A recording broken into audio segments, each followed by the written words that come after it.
This is class 8 on hypertension, basically a continuation or follow-up from the previous class on heart diseases.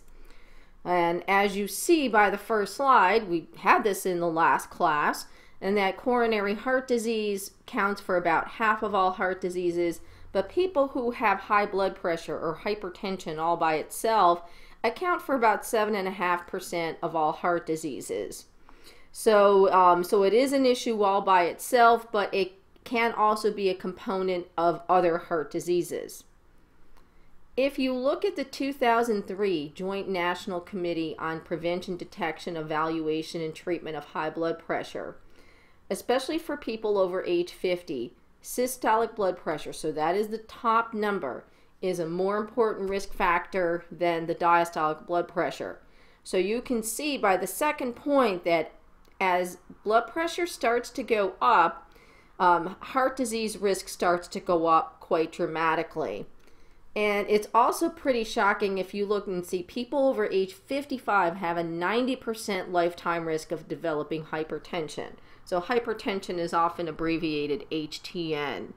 And so typically the lower the better. And we'll talk about that on the next slide. So normal blood pressure is considered less than 120/80. Typically the lower the better, because as in a few minutes we'll talk about, blood pressure does go up with age. Now some people can have blood pressure that's too low, that they have difficulty going from sitting to standing or from lying on the floor to standing, and that's called postural hypotension, so too low blood pressure. So unless somebody has some issues with that, or they have to be careful, typically low blood pressure is not going to be treated, because with most people their blood pressure is going to go up as they age. So normal is 120/80 or lower. Again, pre-hypertension starts actually 120/80, 120 to 139. So it's not quite high blood pressure, but it's on its way. Stage 1 hypertension, if you look at the systolic, starting at 140 to 159, 90 to 99 diastolic.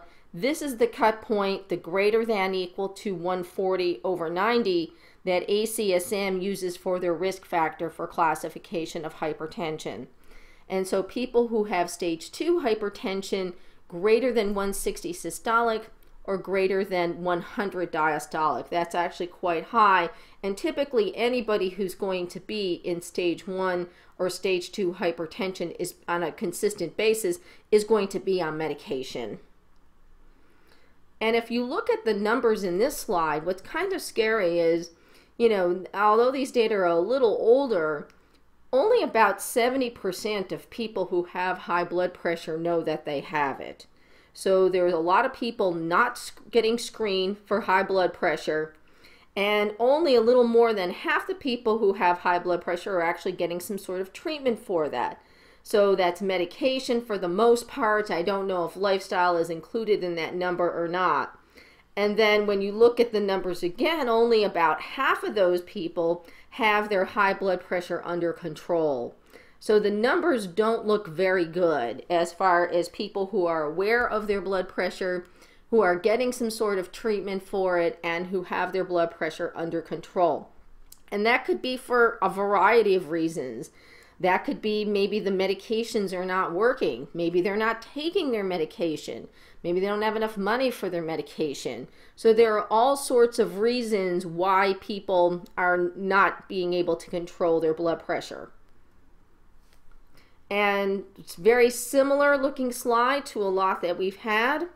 If you look at the prevalence of high blood pressure in adult ages 20 and older, you can see there's a pretty low incidence in young persons age 20 to 34, but it's not non-existent. And note that as a person gets older, their blood pressure does tend to go up. So increasing with age, so that by the time a person gets to retirement age, over 2/3 of them probably have high blood pressure.